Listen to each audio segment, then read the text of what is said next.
This is the only podcast that dives deep into post-purchase marketing to help Amazon sellers increase sales, ranking, reviews, and profits. It's everything that happens after the initial sale that makes a difference. We call this the back end. And we are back at it again. This one's going to be exciting. This one is right up our alley. Today, everyone, we have someone who speaks directly to my heart because we talk about external traffic back to Amazon all the time. This is the main specialty. Let's go ahead and bring on Mr. John Horn, the CEO of Stub Group. John, we're going to get into your background here in a moment, but man, I'm so glad to have you on the Post-Purchase Podcast today. Seth, thank you so much. I'm excited to be here. Yeah, John, let's come out swinging strong, and then we'll dive into some of your background here. You guys do a ton of business driving traffic from Google. $500 million in revenue is not something small. So let's talk about how do we make a bigger difference for Amazon sellers today? That's who we serve. We have sellers all around the world trying to make more sales and more profit on Amazon. How can we do that with Google? John, hit me. Excellent question. So I like to break it down into kind of three categories of sellers in the Amazon space. So you have sellers who started with Amazon, they're trying to maximize Amazon, and then potentially thinking about, hey, should I diversify beyond Amazon to other channels or my own website? Then you've got businesses who started kind of the opposite side of things. They started with their own website or maybe other platforms, and they're saying, hey, Amazon's kind of this big thing here. Should I get on it? Can I make it profitable? And then you've got that third category, which is generally somewhat more mature companies where they are on both. They're on Amazon, they have their own website, and they're trying to figure out, how do I maximize my sales and my ROI across both of them? And, who should I send where, and how do I figure that from external traffic? So we love working with all three categories and trying to, help meet those different goals, those different stages. Yeah, so a lot of times, John, it seems like the sellers that we run across are doing pretty well on Amazon. They have a tiger by the tail in a lot of cases where sales are doing better than expected, and now they're looking for diversification. They're saying, hey, I don't want all my sales coming from this one channel. So then what do most sellers do? They create a Shopify store. And lo and behold, John, Shopify is not the same as Amazon. There's no traffic. Where's my traffic? So let's talk about that seller for a moment. What should that seller do who's got a Shopify store, which is the bulk of who we're talking to? They have a successful Amazon presence, but not much is happening on D2C. It can be a shock when you go from Amazon's built-in, juggernaut of traffic, and then you build the Shopify store. It's like, build it, they will come, right? Well, not really, not exactly. So the good thing for merchants in that situation, though, is that they're going to have a leg up over someone who has not been on the Amazon world yet, because you have data about, okay, what are your products? Which ones are best sellers? Which ones are working well? You'll have some, search information history. What are people searching to find your products? How are you ranking for different searches? And so that should be very core to your initial strategy on your Shopify side of things in terms of identifying which of your products do you really want to focus on promoting? Because, let's say you have a bunch of products, a bunch of different variants, whatever. You shouldn't necessarily be putting ad dollars behind every single one of those on driving traffic to your Shopify store. You should start with the lowest hanging fruit. What's working best on Amazon? And then same idea with, what searches seem to be working best on Amazon, highest conversion rate. Cool. Well, that's what you should orient your campaigns towards. Let's say you're going to start with Google campaigns. That's what you should orient your campaigns towards when you're choosing the keywords and even choosing, what keywords to place into your product titles if you go and run something called shopping campaigns. So generally what we'll do with an advertiser in that situation is we'll make sure that they're actually set up to track success from their Shopify store. So get all the e-commerce tracking set up. If we're running Google ads, get Google ads conversion tracking set up so that we can actually tell them, hey, how are things working? Because Amazon does all that for you. That's amazing. That's wonderful. It just tells you, here's your numbers, here's your conversions. Shopify doesn't do that out of the box. You've got to figure it all out. And so we'll help set that up as step number one. Then step number two is, all right, let's start with the lowest hanging fruit.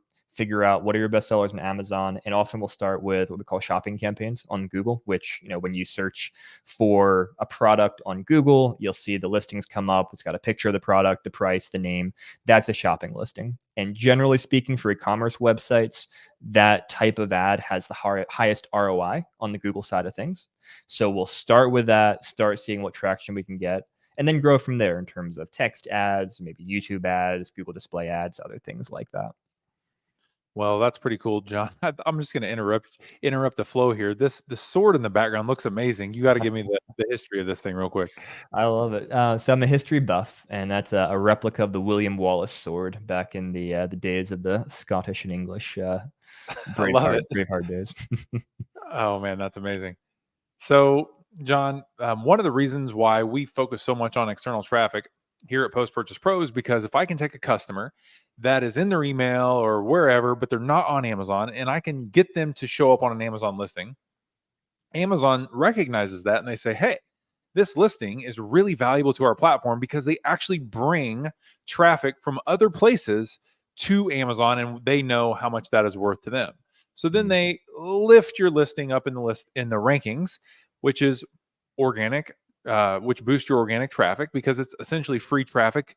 You don't have to pay for that placement. And then your profitability comes up because of this. So literally running external traffic like Google ads or email in our case creates ranking, which creates more organic sales on Amazon. It's like this flywheel effect. So if I'm a seller and I want to use Google ads to run traffic to my Amazon listings, what should I do? Like what are the 80-20 here of the things that I should be thinking about? So it's so smart of Amazon to structure things in that way. Be like, hey, we're going to incentivize you to spend your own money to get people into our platform. So kudos to Amazon for that. But first place we'd start is actually not with those shopping ads I mentioned, because you actually can't run those shopping ads to Amazon. You can only run them to a website that you own and can claim essentially with Google. So currently, those are not an option. Now, there's actually a beta program in place right now where Google is rumbling that they're going to start letting you use that campaign type. So we'll see where that goes. That could be really interesting. But for right now, can't run that campaign type. So usually the first place we'll start is with text ads on Google, which is what most people think of as Google ads. So when you type, let's say you sell umbrellas, you type, hey, best umbrella to buy into Google. You're going to run a text ad pointing to your Amazon either product page or your category brand page, depending on what you think is going to be the best experience for that customer. And so you run those text ads pointing there. Now you can also run YouTube, Google Display. Those can be very, very impactful for, again, creating awareness. So with those text ads, that's more, hey, someone needs something right now. Cool, let's go after it, get them to Amazon. Sometimes you can get cost per clicks that work, and sometimes not, because it's a very competitive space. You have all the umbrella sellers in the world trying to get that search. And so obviously it depends upon your margins and price points and whatnot, that will dictate whether or not you can afford what it may cost to get that traffic. But on the YouTube side, I'll talk about YouTube next because I think there's a lot of power there. You can get views very, very cheaply on YouTube, and you have a lot of targeting options on YouTube. A lot of different ways you can parse and say, hey, I think this type of person's demographics, psychographics are very relevant to who's purchasing my products through Amazon currently. And so you can run video ads advertising your product with a link to Amazon. Now, something to keep in mind there is a lot of people, they're not going to click on the ad right when they see it to come to your listing because it's YouTube. They're watching whatever, the latest Mr. Beast video or cat video or something fun. They don't want to leave the experience right now, but you are getting into their brain. And so that also can really boost your organic search on Amazon, because they might say, oh, hey, this new smart umbrella looks awesome. Next day it's raining, and they're going to go on Amazon, type that in, smart umbrella from fill in the blank. And now you've got organic searches and people looking for you specifically on Amazon. Yeah, that's really cool. So, John, one of the strategies that we've used is a funnel, and a lot of Amazon sellers really aren't familiar with this, but we would actually create a funnel that looked similar to Amazon. So like, say for instance, you wanted to run that Google shopping ad to a funnel page and then allow them to increase their order value in our funnel before sending them on to Amazon with like a coupon code. So that's been a great way to say, here's my external traffic. Let's increase the order value. So then my ads aren't really that expensive compared to how many sales I'm generating. So that's worked pretty well for us. Let's see here. What is it that, I mean, you've worked with, let's see here, 2,000 clients. This is insane. 15,000 campaigns. Like, At what least. what are the most successful e-commerce brands doing versus like the people that struggle? A lot of it comes down to not even the advertising. Like the advertising is a very important part of things, but it's just fuel for the fire of what else is going on. So the best e-commerce brands right now are very oriented towards what are their margins, what's a profitable cost per acquisition for a customer, how can they increase their lifetime value so they can afford to spend more to get more customers, and obviously customer service. Are they doing a stellar job of supporting customers, of getting great reviews that kind of build that virtuous cycle of credibility and so forth? So we love partnering with the e-commerce businesses that have that approach and that are trying to do an amazing job. And then on the advertising side of things, a big part of it these days are trying to find the right mix between what I would call pull and push marketing. So pull marketing is what I would say is where people are searching right now for your product. Let's say they're searching on Google or Amazon, and you just have to pull them in. You have to say, hey, I've got it. You're looking for this. It's right here. But not everybody is doing that. Obviously, not everybody knows the product exists or knows they have the need necessarily. And so that's where push marketing comes in, which is through things like YouTube, Facebook, Instagram, TikTok, where you're pushing your messaging in front of them and saying, hey, this is a really cool product. This solves the problem that you have. Come purchase it. So it's always a fine game these days of balancing that pull marketing where you have usually better ROI but less scale, and that push marketing where you're getting people into the funnel, and how much do you spend on each one and how do you scale that over time. And so the best e-commerce advertisers right now are figuring out that puzzle and tacking that on to just really good fundamental business practices. All right, John. So I am too curious not to ask, but how did you come to be the CEO of Stub Group? How did this whole thing come about? Yeah, so Stub Group, we've been around for a bit over a decade at this point, and started with two founders who came out of the marketing space. I was not one of the initial founders. They brought me on as employee number one. They came out of the marketing space and said, hey, there's a ton of businesses that are moving from traditional advertising to digital advertising right now. There's a tremendous need for people who know what they're doing to steward these digital advertising budgets and help these businesses accomplish their goals, and not just throw their money to the bottom line of Google or Facebook or what have you. So we started the agency. I came on as employee number one, and really we just bootstrapped it and figured things out from day one, and grew over time, grew our team, grew our client base. The industry is always changing, so it's every day is about learning what's working, what's not working. And I had the privilege to come into the CEO role about 4 years ago, I think. Every day is a new day of trying to grow things and do as well as possible for our clients. Amazing.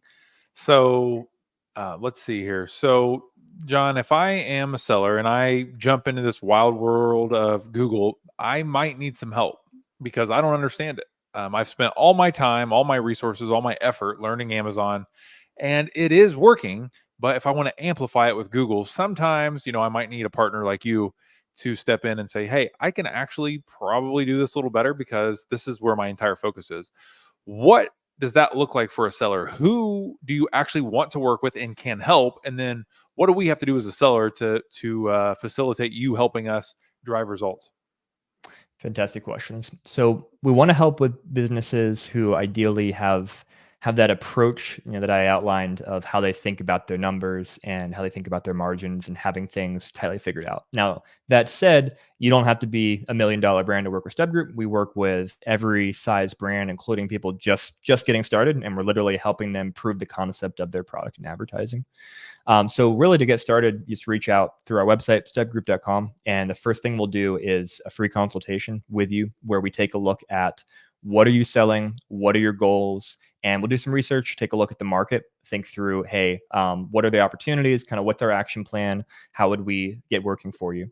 Or if we'll also, if you're already running advertising currently off Amazon, let's say you're already doing Google advertising, we can take a look at what you're doing and kind of give an audit, the good, the bad, and the ugly of what we see and opportunities we see to improve. And then from there, it's figuring out how we work together. So for example, we've got tools that we'll use on behalf of some clients. So we're exploring something right now that I'm very excited about. It's a tool called Pixel Me that is oriented towards exactly what we're talking about right now, which is sending traffic from Google to Amazon and also helping retarget that traffic across other platforms and so forth. So there's tools like that we can leverage. And then also we can assist with that kind of diversification as well. So it's not just necessarily sending traffic to Amazon, but also how can we leverage your own website and domain to maximize ROI and scale across the available market. John, do you have any case studies that come to mind of a seller that you were able to help grow their brand either in D2C or in on Amazon directly?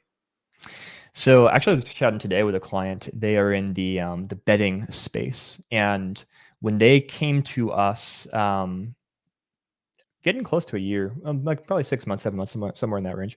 When they came to us, they were spending a lot on digital advertising, and they were frustrated with where their cost per customer acquisition was. The ROAS, it was just not profitable. They had decent volume of sales and quite a bit of ad spend, but they weren't making a lot of profit, which is kind of a problem. So they came to us and said, "Hey, how do we fix this?" And so we've been working with them. And in this case, part of it is we've significantly cut their ad spend. We're spending quite a bit less than they had been previously, but we've been able to make it much, much more profitable for them.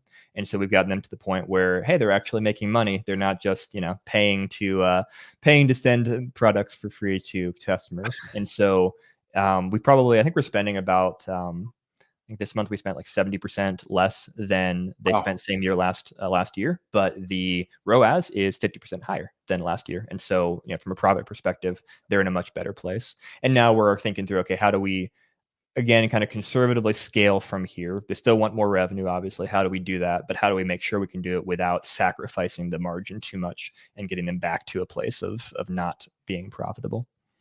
All right, and just a few words here, John. If you were going to recommend, I'm your friend, I sell on Amazon, why would I start running Google ads? Like, what's the benefit here? Yeah, I mean, the benefit. So one thing I will say is I'm not going to say in every situation that you should do it, because again, it comes down to those margins and numbers. So I'm going to talk with you as a friend and say, okay, well, you've got Amazon's fees, you've got, what your margins are, et cetera. How much room do we have to actually generate business for you from Google? And for some people, I'm going to say, I don't think we should do it. You're going to waste money, because even if we do an amazing job and, are in the top 1% of performing for you, you're still not going to make money because you just don't have enough margin. So sometimes we have that conversation, but hopefully you're a friend that's got enough margin to work. And I'm going to say, hey, there are the benefits that you mentioned about driving off Amazon traffic to Amazon in terms of improving organic listings and rankings and so forth. But then also you're just missing out on a big market right now. While many people certainly do start their search on Amazon, there's also a whole lot of people who start their search for products and solutions on Google. And if you are not coming up as a solution to their need, you're not making them aware that your product is there and is a good buy for them, then you're just missing out on that massive segment of traffic. And so as you try to scale your sales on Amazon, finding people who aren't starting their searches on Amazon is going to be a very important part of that process. That's amazing. John, I'm going to transition to the last segment of our show here. We have two fun questions. The first of which is, you've got tons of experience. You've been in the game for a while. You've probably come across some pretty good resources that have helped you. So what is your all-time favorite business book or resource? Ooh, good question. I'm going to go with something that I've read more recently. I actually read it this year. $100 million leads, I think, by Alex Hormozi. Really good book. It's lead oriented, but the principles in there are also, I think, incredibly applicable to e-commerce as well. And it's really about how important it is to kind of hone in your processes and yet also get business coming in the door. Kind of goes back to what you said with Shopify accounts. You build a Shopify account, it's not just going to inherently get traffic. You've got to get traffic to it. And so that book is kind of about that. Amazing. The last question that we have, which is fun, which is, sometimes in business, the rewards of getting money are pretty fun. I can tell this answer might be pretty cool from you. You have a sword in the background. At the end of the day, we spend money on all kinds of things that we think are going to be cool and bring us happiness, but a lot of times that doesn't work out that way. But every now and then, we make a purchase and we're like, wow, that was really cool. That I'm really glad that I have this thing. For me, I really love my AirPods. I love my ping pong table. Like, really brings me continual joy to have. John, what's something that you've purchased that was maybe a splurge, but you don't regret spending the money on it? I would say it's not a thing as much as an experience, and that probably the thing that we splurge on as a family is travel. My wife and I, we love to travel. We have a 2.5-year-old boy and a 1-year-old boy, so traveling can be fun, but we pack them up and bring them along. And so let's see, where have we traveled recently? We're actually getting ready to do a trip to Kentucky, kind of a family reunion coming up here next month. But just being able to see new things, to kind of get out of the rut and routine of where you live and just get fresh perspective. I always feel like when I travel, I come back like, oh, this is all the stuff I was doing wrong. Okay, I gotta change my life and do something, just because you think differently when you get out of your normal environment. And so that's what we like to splurge on. Seems like all the best ideas come when you're not working, don't they? Exactly. John, this has been tons of fun, man. Where should people go if they're a seller out there looking for help with ads, or wanting to diversify, or just to find out more about what you guys are up to? Yeah, I'll say 2 places. Stubgroup.com is the best place to find info about us and reach out directly to us for that free consultation I talked about. And then also we put out a lot of free content on YouTube. So just search Stub Group on YouTube, subscribe to our channel there, and you'll get lots of free info about Google and other platforms and how businesses are using them these days. Awesome, John. Well, thank you so much, man, for coming on. We'll definitely have to have you back to get the state of the union on all things Google Ads in the future. Appreciate it, man. Thank you so much for having me, Seth. All right.